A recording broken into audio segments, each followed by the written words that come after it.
E aí, pessoas, bom dia. Hoje ele vem com uma continuidade, né, no assunto que a gente viu semana passada, que foi o complemento nominal. E a gente discutiu sobre, e hoje eu queria que vocês colocassem na página 94 para a gente ver outros papéis textuais, agora textual, não mais gramatical, do complemento nominal. Vocês sabem que quando a gente vai fazer um texto, é importante que a gente saiba alguns aspectos para fazer o texto fluir de forma inteligente. Que a gente coloque o complemento do que a gente vai falar de maneira exata, de maneira necessária, que fique claro para o meu leitor que aquilo é um complemento e que eu tenha que diferenciar alguns aspectos, né? E é isso que a gente vai ver hoje. Então, é importante que a gente saiba dessas características. Pulando um pouquinho a tira, como a gente viu desde o primeiro capítulo, da primeira parte desse capítulo, em algumas situações, substantivos, adjetivos e advérbios exercem predicação. Isso é, são palavras transitivas e, portanto, exigem algum termo que venha completar o seu sentido.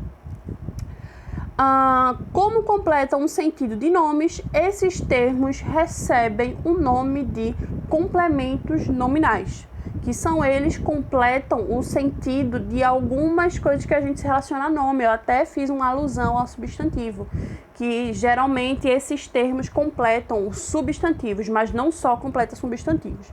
Eles completam substantivos, adjetivos, advérbios e exercem essa função de complemento exigida. É exigido que a gente tenha no substantivo, tenha no adjetivo, tenha no advérbio complemento. E esses complementos recebem o nome de complemento nominal. Nos textos, os complementos nominais exercem uma função muito importante. Eles podem retomar, resumir ou mesmo ampliar uma informação passada anteriormente. E, além disso, sua utilização pode indicar o posicionamento crítico do autor do texto. Para entender isso, analise as frases a seguir observando os complementos nominais. Vamos lá. Os dois homens primeiro exemplo. Os dois homens foram presos quando planejavam um novo assalto. Complemento: a prisão desses suspeitos repercutiu no bairro. 2. Os dois homens foram presos quando planejavam um novo assalto.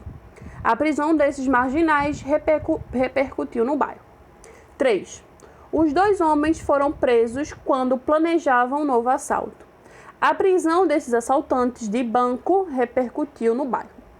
O primeiro eles falam sobre dois homens que praticaram algum ato, mas não trouxeram qual tipo de ato eles praticaram. Só disseram que a prisão desses suspeitos repercutiu no bairro.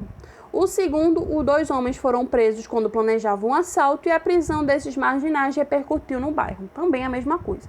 Porém, no terceiro, ele traz uma informação a mais que explica qual tipo de planejamento eles fizeram, qual tipo de ação eles estavam planejando.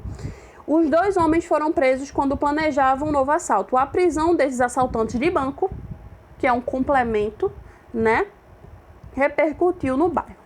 Então, a gente tem que saber distinguir a função necessária.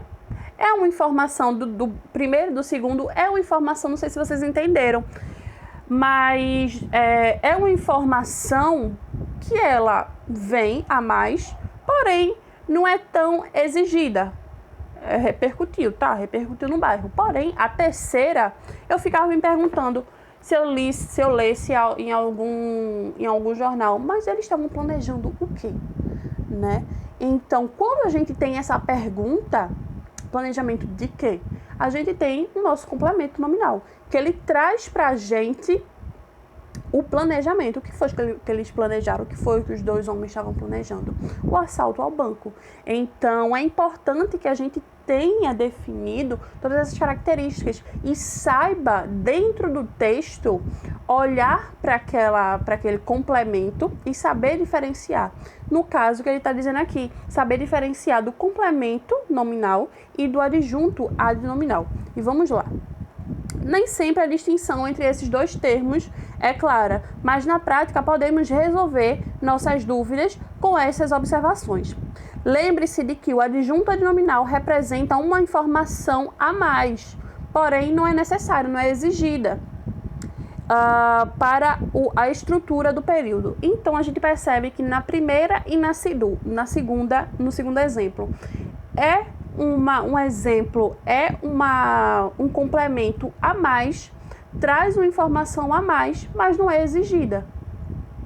O complemento nominal é um termo necessário, é um termo exigido para compreender um período, ou seja, faz parte da sua estrutura básica. Sem ele, o período perde sentido. E aí, na terceira, a gente já entende que a segunda parte da oração, ela traz uma complementação necessária para entendimento da notícia. Aí, se ele dissesse assim, os dois homens foram presos quando planejavam um novo assalto. Os dois homens. Não especifica que tipo de homem, não especifica porque eles estavam planejando, mas ele vem. A prisão desses assaltantes de banco repercutiu no bairro, desses assaltantes de banco. Eles trouxeram a especificação de que eram assaltantes e que eram assaltantes de banco. Então, especifica, traz um complemento ao meu sujeito, ao meu substantivo, que ele tem aqui, né? Os homens, traz... O sujeito não, ao substantivo. Traz o complemento. Ele fala que os homens são assaltantes e assaltantes de banco, né? Então, traz essa especificação. Além de ser um termo que não faz parte da estrutura básica da oração, o adjunto adnominal sempre liga a um substantivo. E o complemento pode ligar a um substantivo, adjetivo ou advérbio. E aí, dentro da oração, você tem que olhar e perceber. Se for um adjunto adnominal, é aquele complemento que está ligado a um substantivo, mas não necessariamente é exigido, não é exigido. Agora, o complemento nominal, ele é exigido para que você entenda aquela notícia. E aí eu vou botar para vocês Prática Linguística 95, 96 e 97 para vocês lerem, ou para vocês fazerem, aliás.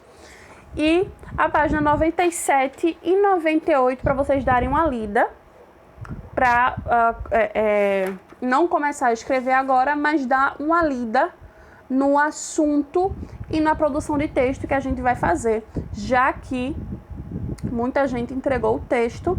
Então, da semana passada, eu vou dar uma lida e a gente vai fazer a nossa reescrita como pede o livro.